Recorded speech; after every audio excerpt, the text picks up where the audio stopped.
نحمده ونصلي ونسلم على رسوله الكريم أما بعد فأعوذ بالله من الشيطان الرجيم بسم الله الرحمن الرحيم وأزواجهم أمهاتكم صدق الله العلي العظيم وصدق رسوله النبي الأمين الكريم الرؤوف الرحيم ونحن على ذلك لمن الشاهدين والشاكرين والحمد لله رب العالمين.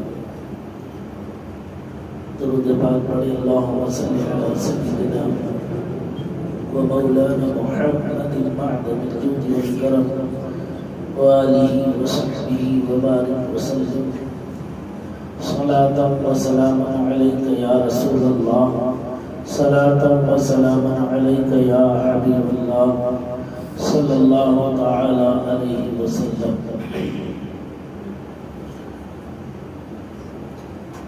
حضرات کرام،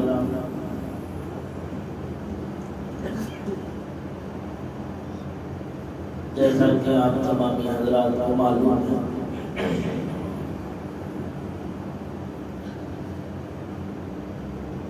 حدیث پاک میں فرمایا گیا تھا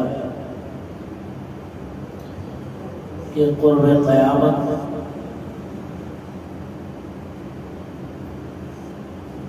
حشرات الارض کی طرح فتنے اٹھیں گے، بے شمار فتنے آئیں گے،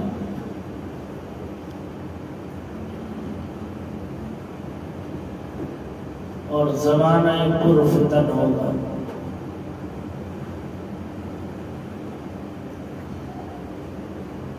ہم اور آپ اپنے سر کی آنکھوں سے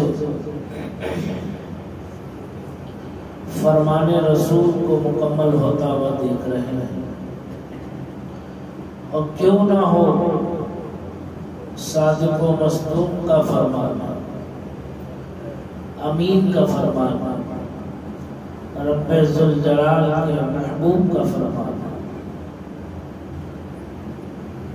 جس کے لیے قرآن میں ارشاد فرمایا وَمَا يَنطِقُ عَنِ الْهَوَىٰ إِنْ هُوَ إِلَّا وَحْيٌ يُوحَىٰ.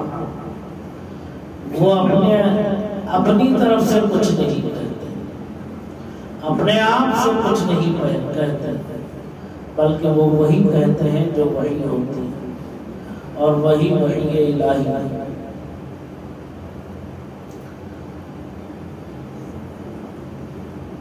صبح اٹھے شام اٹھے فطرے ہی فطرے ہیں، آزمائش اور امتحان ہی امتحان ہے.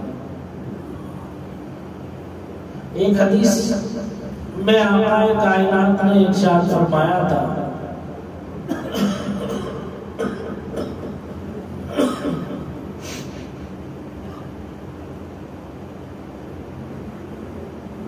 کہ ایک زمانہ ایسا آئے گا میری امت پر کہ میری سنتیں مردہ ہو چکی ہوں. اس پرفتن زمانے میں، اس پرفتن دور میں جو میری ایک سنت کو زندہ کرے گا، اسے 100 شہیدوں کا ثواب اللہ تعالیٰ اپنے کرم سے عطا فرمائے.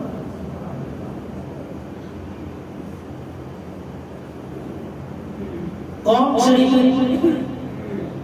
وہ شہید جو خالص اللہ کی رضا کی خاطر میدان جنگ میں اترا، دشمن کے تیر و سنان تلوار و بھالوں کے مقابلے میں اترا، اور اسلام کی حقانیت اور اس کے تحفظ کے لیے اپنی جان جانے آفری کے سپرد کرتے، خوشی خوشی،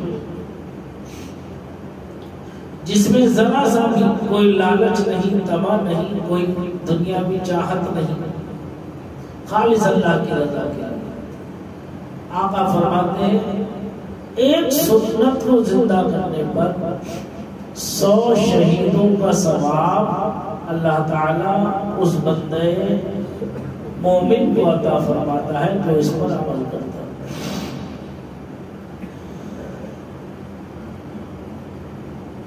ایک موقع ایسا بھی ہے کہ چاروں طرف سے اسلام اور مسلمانوں پر یلغاریں ہوں۔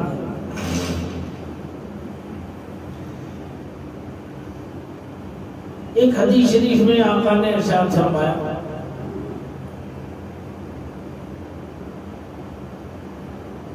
یہ جو ایران کی جو جنگ ہوئی اس کے موقع سے سرکار نے 1400 سال پہلے فرمایا اور اس کے اثرات کہاں تک پھیلیں گے اس کا بھی ذکر فرمایا۔ آئیے آقا نے ارشاد فرمایا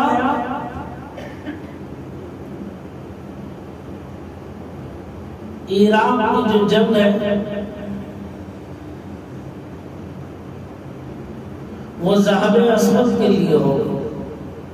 ذهب اسود کہتے ہیں کالا سونا یعنی تیل۔ اس جنگ کے آغاز کا انداز بھی آقا نے ارشاد فرمایا اس جنگ کا آغاز دھوئیں سے ہوگا، اور یہ بھی فرمایا آقا نے کہ مغرب کی سمت سے حملہ آور آئیں گے، پستہ قد ہوں گے، چپٹے چہرے والے ہوں گے، پچکی ہوئی ناک ہوگی، گنجی آنکھیں ہوں گی، بالدار جوتا پہنے ہوئے ہوں گے، یہ لوگ حملہ آور ہوں گے۔ دنیا نے دیکھ لیا جو میرے آقا نے فرمایا وہ حرف بہ حرف صحیح ہے۔ آقا نے یہ بھی فرمایا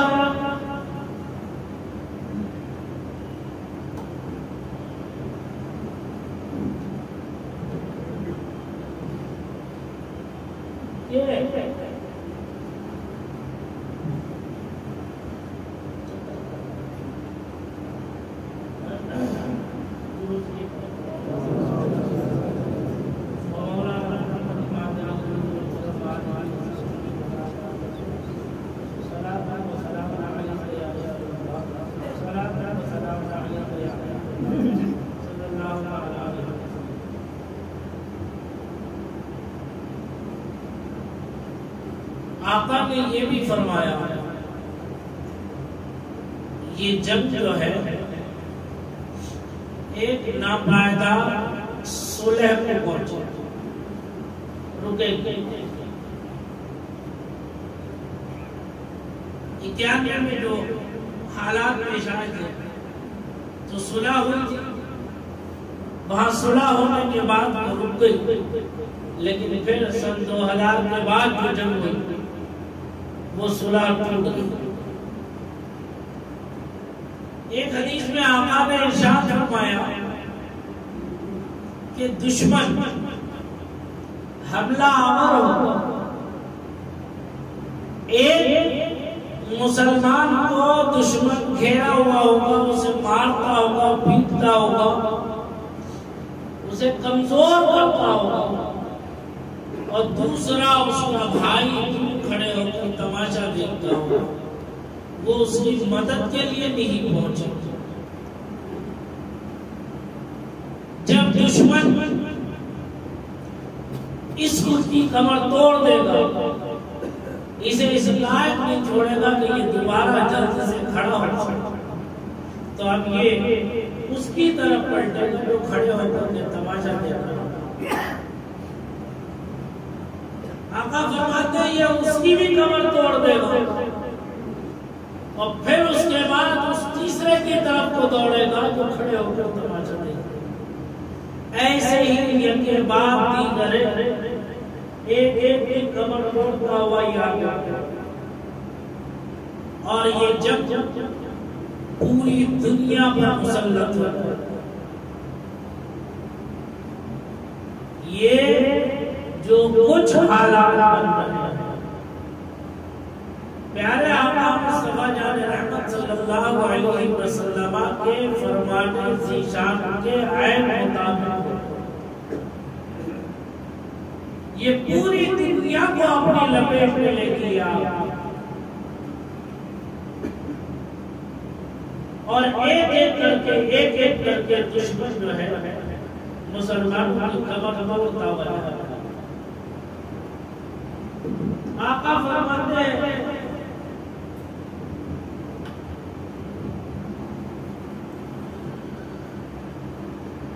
سو میں کے 99 قتل ہوں گے،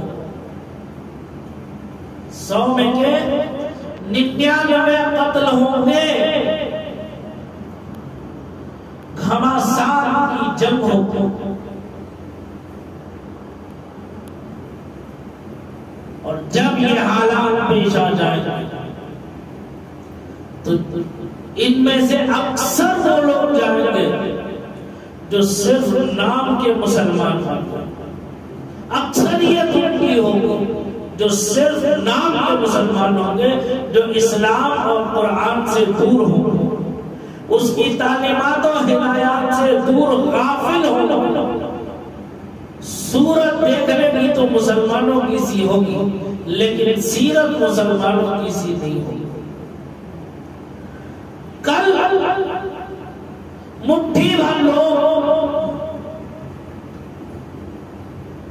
جنگ بدر میں 313 نہتے بے سر و سامانی کے عالم میں بھوک و پیاس کی شدت کو برداشت کرتے ہوئے پیٹوں پر پتھر باندھے ہوئے، تن پر کپڑا میسر نہیں، ایک ایک چادر سے اپنی سطر کو چھپائے ہوئے ڈھانپے ہوئے اسلام اور اس کی حقانیت و تحفظ کے لیے آقا کائنات کے حکم پر دشمن کے مقابلے میں میدان عمل میں کود پڑے۔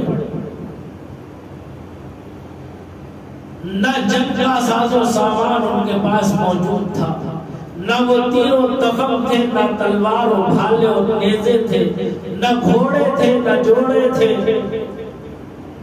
کوئی چیز صحیح سے میسر بھی نہیں تھی۔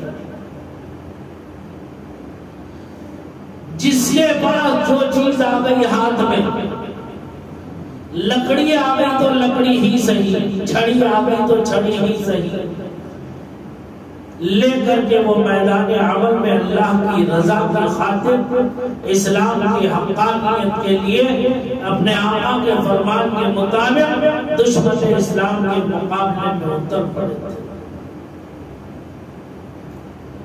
ادھر یہ بے سر و سامانی کے عالم میں میدان عمل میں ہے، ادھر اللہ کے حبیب بارگاہ رب العزت کے سجدہ ریز اور دعا کر رہے ہیں، اے باری الہ، یہ جنگ ناتواں کمزور لاغر مسلمان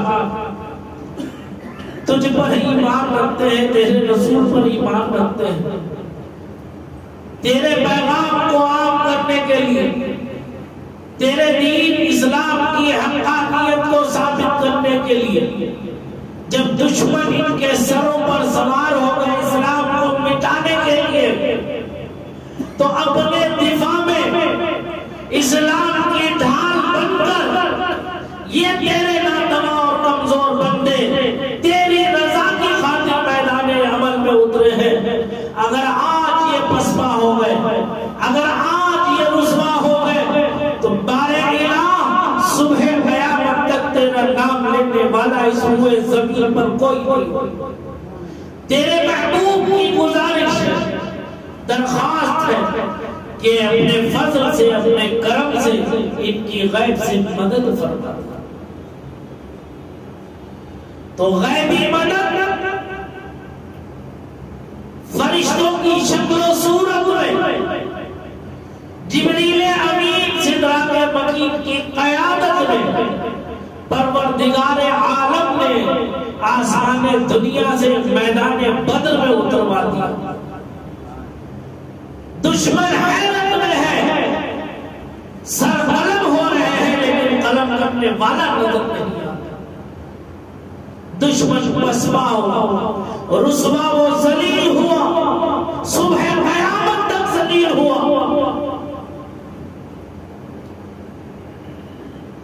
یہ چند ناتواں کمزور لوگ جن کے دل میں ایمان کی شمع روشن تھی، محبت رسول ان کے دلوں کے اندر موجود تھا، اس محبت رسول کے ستانے مارتے ہوئے سمندر میں ہوتا زن ہو کر اپنی ذات کو بھلا کر، اپنے آپ کو بھلا کر اللہ کی رضا کی خاطر بے سر و سامانی کے عالم میں اتر پڑے تھے.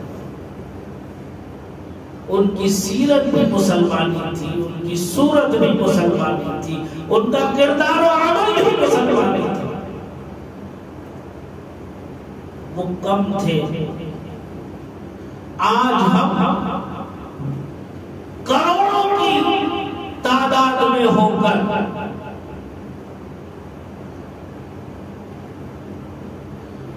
ایسے رسوا اور ذلیل، کیا زندگی ہے ہماری، کیا بندگی ہے ہماری. کبھی کبھی سوچتا ہوں کہ آخر یہ اسلام کیسے ہو، قوم کب جاگے گی، میری قوم کے لوگ کب سدھرے گے، کب سنبھلیں گے، حالات کو سمجھنے کی صلاحیتیں کب پیدا کریں. دشمن تمہاری جانوں کے در پہ آ چکا، نہ تمہاری جان محفوظ، نہ تمہارا مال محفوظ، نہ تمہاری عزت و آبرو محفوظ، نہ تمہیں جینے کا کوئی حق دینے کے لیے وہ تیار ہے.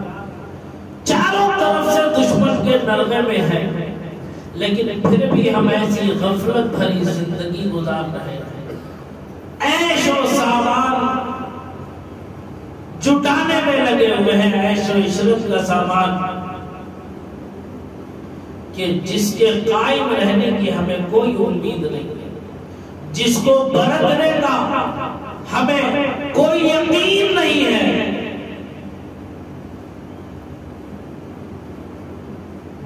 دن بدن فتنے تمہارے دروازوں پر آواز دے رہے ہیں.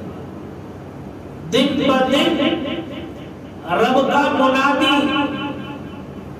تمہیں ندا کر رہا ہے کہ اے غفلت میں سونے والوں جاگو.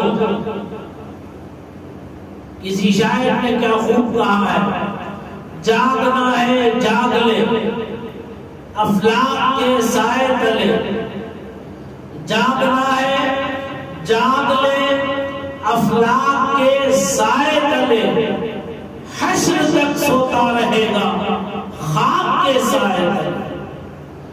یہ دنیا خوشی سے بھی گزر جائے گی، غم و علم سے بھی گزر جائے گی، ہنس کھیل کر بھی گزر جائے گی، رو دھو کر بھی گزر جائے گی. دنیا اپنی حیوانیت کی انتہا کو پہنچ رہی ہے. ظلم و ستم کی بربریت کے پہاڑ اور ننگا ناچنے کی پوری تیاری کر چکی، اور اس کی مثالیں تمہیں دے رہی ہے سامنے سے. کبھی اندلس کی تاریخ اٹھا کر کے دیکھو، 800 سال وہاں مسلمانوں کی حکمرانی رہی، لیکن ہوا کیا؟ دشمنوں نے چالیں چلی، ایسی چالیں کہ اس وقت کے مسلمان اسے سمجھ نہ پائے. دشمن نے دیکھ لیا کہ مسلمانوں کو زیر کرنا یہ کسی کے بس میں نہیں ہے.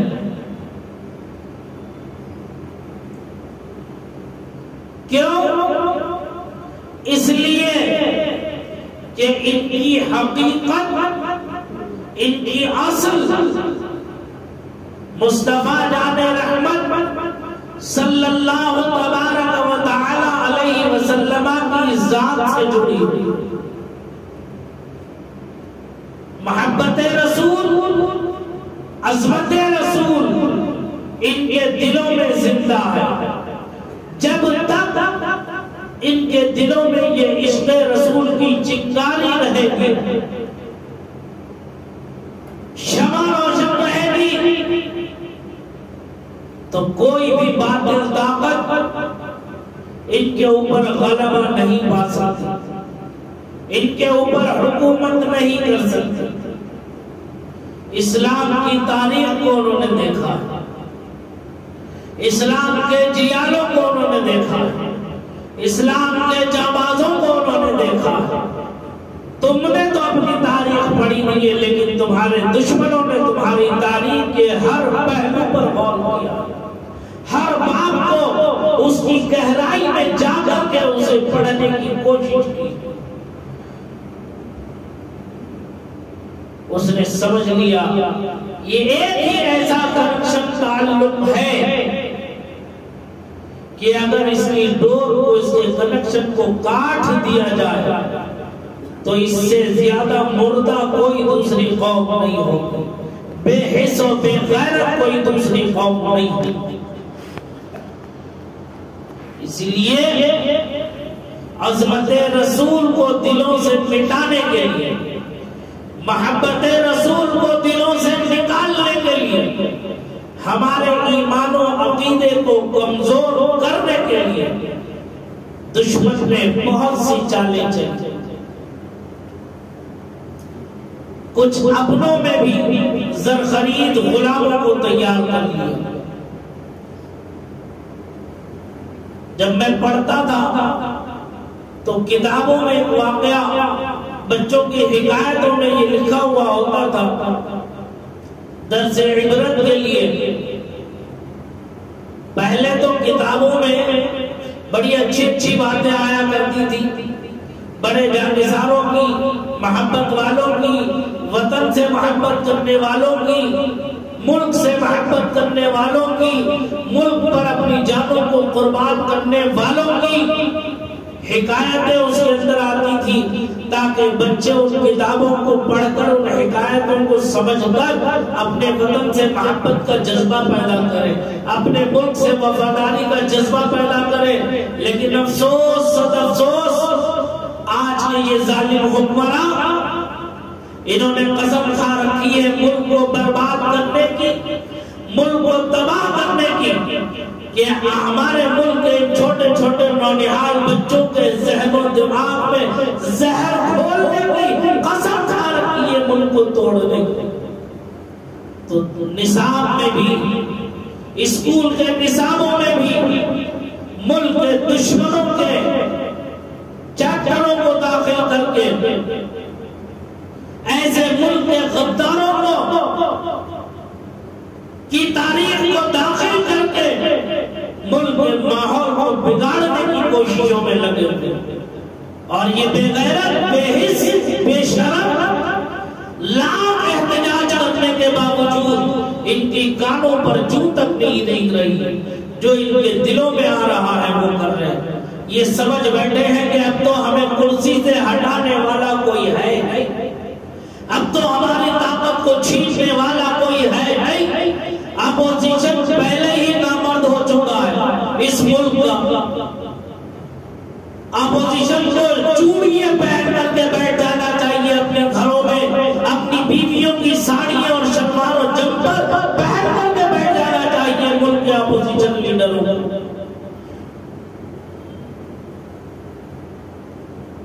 یہ بے غیرت و بے حس کچھ نہیں کر سکتے. موجودہ حکمراں یہ سمجھ چکے ہیں کہ ہمارے مقابلہ میں تو آنے والا کوئی ہے نہیں. جو ننگا ناچ ہم چاہیں گے اس ملک میں کر لیں گے، مسلمانوں کو جتنا ستانا چاہیں گے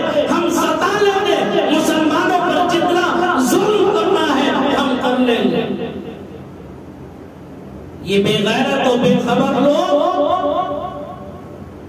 اللہ وحدہ لا شریک سے یہ غافل ہے، لیکن اللہ یہ جو تدبیریں لے کر کے آتے ہیں وہ مکر اللہ واللہ خیر الماکرین، جو طرح طرح کی تدبیریں نکال کر اپنی حکومتوں کو لازوال حکومت بنانے کی کوششوں میں لگے ہوئے، انہیں یہ نہیں معلوم کہ یہ دنیا فانی ہے، یہ دنیا فانی ہے، یہاں فنا سب کو ہونا ہے، لیکن ہر ایک کا وقت مقرر ہے۔ ظلم ہے، بڑھتا ہے تو گھٹ جاتا ہے، خون ہے گرتا ہے تو جم جاتا ہے۔ یہ مال و دولت اور ملک کے اقتدار پر قابض ہونے کی اندھی چاہت نے انہیں اپنے آپ سے غافل کر دیا ہے اور اندھا کر دیا ہے، اور یہ طرح طرح کے فتنے اور طرح طرح کے ہتھکنڈے استعمال کر کے اپنی حکومت کو ہمیشہ قائم و دائم رکھنے کی کوششوں میں لگے ہوئے۔ یاد رکھو، اگر کسی کی حکومت ہمیشہ سے تھی، ہمیشہ ہے اور ہمیشہ رہے گی تو وہ صرف اور صرف اللہ وحدہ لا شریک کی ہے، باقی سب نہ دارا و سکندر رہا اور نہ ہی کوئی بڑے سے بڑا حکمران جس نے پوری دنیا پر حکومت کرنے کا خواب سجایا تھا، نہ وہ باقی رہے، سب کے سب خالی ہاتھ اس دنیا سے رخصت ہو گئے۔ موجودہ حکمران بھی ذلیل و خوار ہو کر اس دنیا سے رخصت ہوں گے، تھوڑا سا صبر کر لو، انتظار کر لو۔ اسکول کے نصابوں میں تبدیلی کر کے، بچوں کے ذہن و دماغ کو خراب کر کے، اپنی آپسی بھائی چارے کو آگ لگانے کی کوشش کرتے ہیں۔ وقتی طور پر اگرچہ یہ کامیاب ہو جائے، لیکن یقین رکھنا اللہ کا قسم یہ ایسے ذلیل و رسوا ہوتے کہ تاریخ میں بھلائے سے نہ بھلائے جائیں۔ یہ ملک کل بھی ہمارا تھا، آج بھی ہمارا ہے اور صبح قیامت تک ہمارا ہی رہے گا۔ نہ تمہارے باپ دادا میں یہ طاقت و حکمت تھی، نہ آج تم جیسے ذلیلوں میں یہ حکمت ہے، اور نہ آنے والی تمہاری کم نسل کے اندر یہ جرأت ہوگی کہ مسلمانوں کو اس ملک سے کہیں باہر کھدیڑ دو۔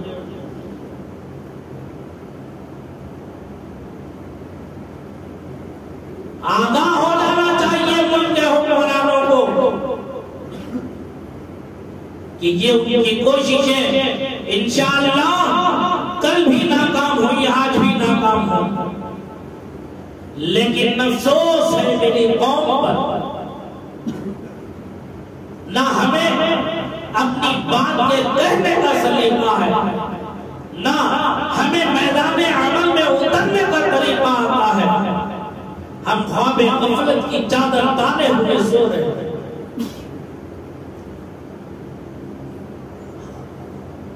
یہ ملک جمہوری ملک ہے، یہاں بے شمار مذاہب کے لوگ رہتے ہیں، یہ چمن ہے، گلستان ہے، چمن کہتے ہی اسے ہے جس میں گلہائے رنگا الگ الگ قسم کے پھول اور کلیاں کھلتی رہے، مہکتی رہے، اپنی خوشبوؤں سے عالم کو معطر کرتی رہے۔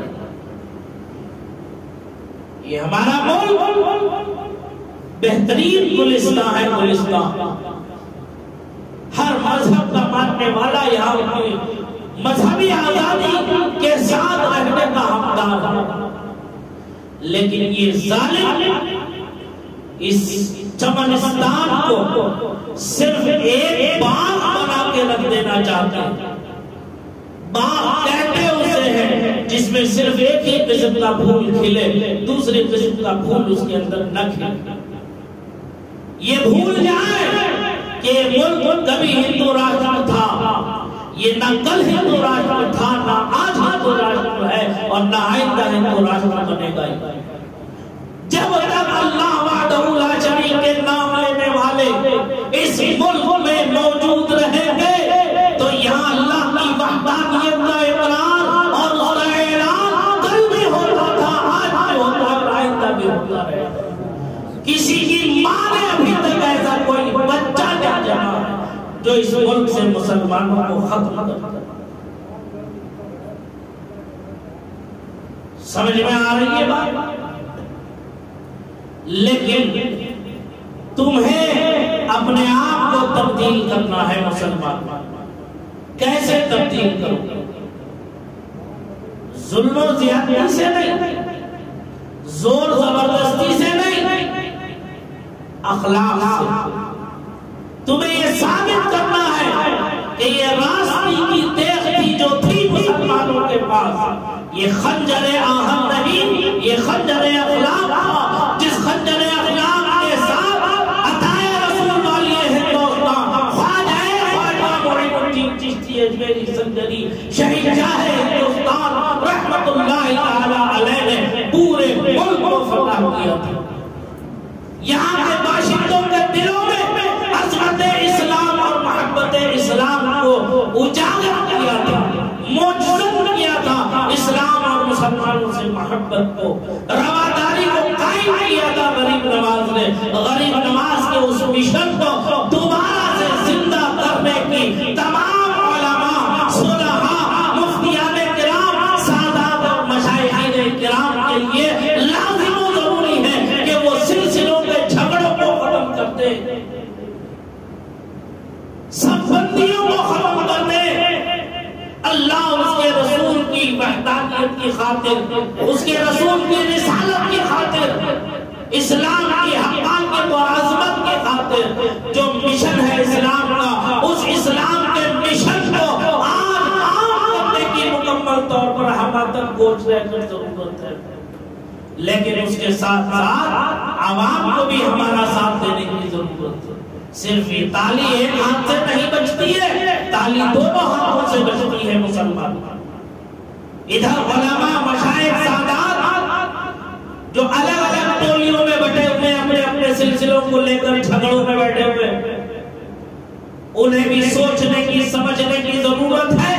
اور ادھر عوام و خواص جو اپنے اپنے پیروں کو لے کر کے بیٹھی ہوئی ہے کہ میرا پیر سب سے اچھا ہے، میرا پیر سب سے اعلیٰ ہے، میرا استاد سب سے افضل ہے، میرا فلاں سب سے افضل ہے۔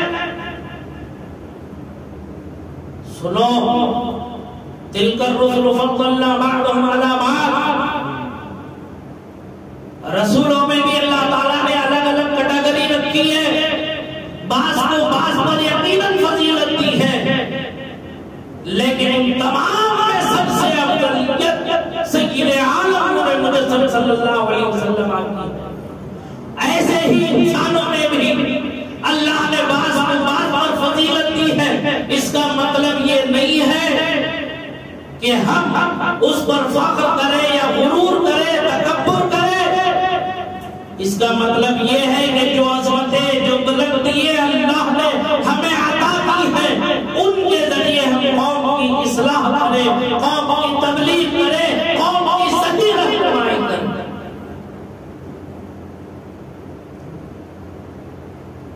دین سیکھو، دین سمجھو، اس کے ساتھ ساتھ یہ لازم و ضروری ہو چکا اب کہ تم ملک کا آئین بھی پڑھو، ملک کا دستور بھی پڑھو، ملک کا قانون بھی سمجھو کہ قانون نے تمہیں اس ملک میں جینے کا ہندوستان میں کیا حق دیا ہے، تمہارے بنیادی حقوق کیا ہے۔ جب تک تم ان حقوق کو نہیں سمجھو گے، دشمن تمہاری غفلت کی وجہ سے تمہیں کچلتا ہوگا، دباتا ہوگا، تمہیں نیست و نابود کرنے کی کوشش میں لگا رہا ہے۔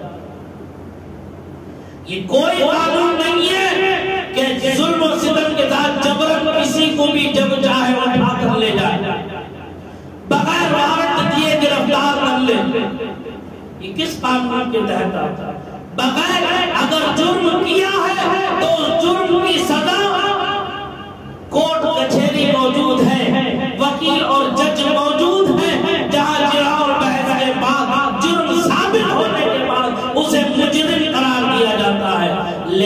برا ہو اس گودی میڈیا کا، ان ظالموں کا، ان گھوس خوروں کا، جو بڑی بڑی موٹی رشوتیں لے کر کے ملزم کو مجرم قرار دینے کی ناپاک کوششیں کریں۔ ایک طبقے کو مسلمانوں کے پورے ملک میں نہیں پوری دنیا میں رسوا اور ذلیل و بدنام کرنے کی ناپاک سازشوں میں لگے ہیں۔ ڈیبیٹ، ٹی وی ڈیبیٹ کے نام پر مسلمانوں کو ذلیل اور رسوا کر رہے ہیں۔ برا ہو ان لوگوں کو۔ تمہیں جاننا چاہیے کہ تمہارا بنیادی حق کیا ہے، تمہارا بنیادی معاملہ کیا ہے، تم کیسے امن و عافیت کے ساتھ اس ملک کے شہری رہ سکتے ہو۔ تمہیں اپنے حقوق کی نہیں معلوم تو تم کس چیز کی لڑائی لڑو گے؟ تم آپس میں متحد نہیں ہو تو تم کیسے مقابلہ کرو گے ان دشمنوں کو؟ حدیث رسول پوری ہو کہ دشمن ایک مسلمان کو مارتا ہوگا تو 10 کھڑے ہو کے تماشا دیکھتے ہیں، جب اس پر غلبہ پالے گا تو تم پر حملہ ہوگا۔ مغلب جن کے نام پر کیا ہوا ہے اس ملک کے اندر؟ مسلمان کھڑے ہوئے چوراہوں پر دیکھتے رہے تمہارا بھائی پیٹتا رہا، تم نے اپنے بھائی کو نہیں بچایا، دشمن دلیر ہو گیا، اس نے ایک اخلاق کو مارا تو دوسرا حافظ کو مارا، تیسرا کسی اور کو مارا، چوتھا کسی اور کو مارا۔ یہ ملک جمہوری ملک ہے، اس میں جمہوری قانون چلے گا یا انارکی کا دور آ چکا ہے، یا قانون اندھا ہو چکا ہے؟ کیا ہو گیا؟ گورکشا کے نام پر مسلمانوں کا قتل عام، ویڈیو بنا کر وائرل کر دیں، ان پر کوئی کیس درج نہیں ہوتا۔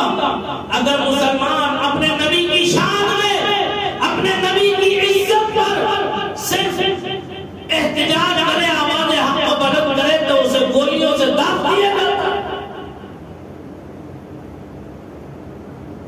آخر ایسا کب تک چلے گا اس ملک کے اندر؟ کوئی تو انتہا ہو گئی، کوئی تو حد ہوگی۔ تمہیں بھی سمجھنے کی ضرورت ہے مسلمان۔ خدا کے لیے میری گزارش ہے، قانون کبھی ہاتھ میں نہیں لینا چاہیے، قانون کے دائرے میں رہ کر اپنے حق کے لیے آواز حق کو بلند کرنا چاہیے۔ اس کے لیے تمہیں کوئی نہیں روک سکتا، کوئی حکومت کا کارندہ تمہیں ان پر روک نہیں سکتا کہ تم اگر قانون کے دائرے میں رہ کر اپنی آواز صحیح انداز میں بلند کرو۔ لیکن کیا کرے، ہمارے بیچ میں دشمن کے کچھ لوگ ایسے داخل ہو جاتے ہیں جو پرامن احتجاج کو پرتشدد بنا دیتے ہیں، لیکن ہم لوگ غافل رہتے ہیں، ہم اپنے دائیں بائیں سے غافل ہیں، ہم یہ سمجھ نہیں پاتے کہ ہماری صفوں میں کون دشمن گھس آیا ہے، جس کا خمیازہ صرف ہمیں نہیں پوری قوم کو اٹھانا پڑتا۔ اس لیے سوچ کر سمجھ کر اپنے علماء کی آواز پر لبیک کہنے کی اور قانون کو سمجھنے کی ضرورت ہے، آئین کو پڑھنے کی ضرورت ہے، اس کے لیے وقت نکالنے کی ضرورت ہے۔ زندگی ہے، جب تک سانس ہے تب تک کماؤ گے، کھاؤ گے، لیکن جب ضرورت ہے تمہاری وقت کی قربانی دینے کی تو تمہیں وقت کی قربانی بھی دینا چاہیے۔ سمجھ میں آ رہی بات؟ اس لیے میں گزارش کرتا ہوں کہ سوشل میڈیا، واٹس ایپ جو ہے، انسٹاگرام، اس سب پر جو فیک نیوز آ رہی ہے، جو ایک دوسرے کو لڑانے کی نیوز آ رہی ہے، ایسی تمام بے بنیاد خبروں سے جب تک کہ تمہیں تصدیق نہ ہو جائے، نہ تم اسے آگے فارورڈ کرو، نہ اس کے اوپر کوئی تبصرہ کرو، چھوٹی سی تمہاری غلطی تمہاری جان کے لیے وبال بن جائے گا۔ آج کوئی تمہارا پرسانے ہاتھ نہیں ہے اس ملک کے اندر۔ اگر فکر کرنا ہے تو تمہیں خود اپنی جانوں کی فکر کرنا ہے، اپنے دین و ایمان اور مذہب کی فکر تمہیں خود کرنا ہے۔ تم یہ سوچو کہ فلاں آ جائے گا، فلاں آ جائے گا، کوئی نہیں آنے والا ہے تمہارے بچاؤ کے لیے۔ آئے دن دشمن تمہیں جانچنا چاہتا ہے۔ بات وہاں رہ گئی تھی، میں آخری بات عرض کر کے اپنی بات ختم کر رہا ہوں۔ وقت کی ضرورت ہے، اگر 2-4 منٹ آگے ہو جائے تو کوئی حرج کی بات نہیں۔ اندلس کی سرزمین پر تمہاری حکومت کیسے ختم کی گئی؟ اندلس کی سرزمین پر تمہاری حکومت کو ختم کرنے کا انہوں نے دشمنوں نے جو طریقہ نکالا وہ یہ نکالا کہ ایک دیوانے کو نبی پاک صلی اللہ علیہ وسلم کی شان اقدس میں توہین کرنے کے لیے ایک چوراہے پر کھڑا کر دیا. اسے جیسے بتایا گیا تھا اس نے ویسے ہی بکواس شروع کر دی. تو جن کی حکومت جنہیں غرور و گھمنڈ تھا, جو بے فکر تھے کہ ہمیں کوئی کیا ختم کرے, دشمن نے ان کے خاتمے کی چال نکالی. ایک دیوانے کو کھڑا کر کے سرکار کی شان میں برائی کرنے لگے. لوگ گزرتے گئے, دیکھا ارے یہ تو پاگل ہے, یہ تو دیوانہ ہے, اس کی بات پہ کیا بات کرنا ہے, اس کی بات پہ کیا توجہ دینا. یہ کہہ کر یہ کان سے سنے, یہ کان سے نکالے اور چلتے گئے. وہ گستاخی اور بے ادبی دن بدن بڑھتی گئی, یہاں تک کہ جو عظمت رسالت دلوں کے اندر تھی, جو محبت تھی دلوں کے اندر, وہ ایسے دھیرے دھیرے ختم ہوتی چلی گئی. جب محبت رسول بھی ختم ہوگی تو حکومت بھی ختم. یہی حال اس ملک کے اندر تمہارے ایمان و عقیدے پر ڈاکہ ڈالنے کے لیے, تمہاری ایمانی غیرت و حمیت کو جانچنے پرکھنے کے لیے یہ ذلیل و رسوا لوگ, کم عقل و کم نسل لوگ نبی پاک صلی اللہ علیہ وسلم کی شان اقدس میں گستاخیاں بے باکیاں کرتے ہوئے نظر آ رہے ہیں. اس کا مطلب یہ نہیں کہ تم قانون ہاتھ میں لے کے کوئی کام کرو, نہیں, قانون کے دائرے میں رہ کر حکومت پر اتنا دباؤ بنا دو کہ حکومت گھٹنے ٹیکنے پر مجبور ہو جائے اور تمہاری آواز سننے پر مجبور ہو جائے. قانون کے دائرے میں دباؤ بناؤ. اور میری یہی گزارش ہے, اس پر توجہ رکھو. اللہ تعالیٰ مجھے آپ سب کو ایمان و عقیدے کی حفاظت و سلامتی کے لیے متوجہ رہنے کی توفیق رفیق عطا فرمائے. قرآن و حدیث پر عمل پیرا رہنے کی ہمیں اور آپ سب کو توفیق رفیق عطا فرمائے. انشاءاللہ العزیز کل ہفتے کے دن 2 بجے سے 10 بجے تک کنگ پیلس میں, استغفر اللہ, 10 بجے صبح سے 2 بجے دوپہر تک تحفظ ناموس رسالت کانفرنس بموقع اور شہنشاہ نگر خواجہ خواجگاہ حضرت خواجہ سید محمد یسوع دراز بندہ نواز رحمت اللہ تعالی علیہ ایک عظیم الشان کانفرنس منعقد کی جا رہی ہے, جس میں علماء ذوی احترام تشریف لائیں گے. آپ حضرات سے اس عرس کی محفل میں شرکت کرنے کی پرخلوص گزارش ہے. تشریف لائیں اور اس کی محفل میں علماء کے بیانات کو سنیں, اپنے ایمان و عقیدے کو مضبوط سے مضبوط تر کریں, اور جو ہے جو علماء ہدایت دے اس پر عمل کرنے کی کوشش کریں. پرامن طریقے سے اپنی بات کہنے کی گزارش ہے, اور پرامن طریقے سے اس پر عمل کرنے کی بھی آپ حضرات سے گزارش ہے. انشاءاللہ جہاں تک پیغام پہنچ سکے آپ پہنچائیں. کل صبح 10 بجے سے 2 بجے تک کنگ پیلس میں تحفظ ناموس رسالت کانفرنس عظیم الشان پیمانے پر منعقد کی جا رہی ہے. وہ موقع اور سے یسوع دراز اس میں شرکت فرما کر ثواب دارین حاصل کریں. استغفر اللہ ربی من کل ذنب واتوب الیہ, وآخر دعوانا الحمد للہ رب العالمین. السلام علیکم.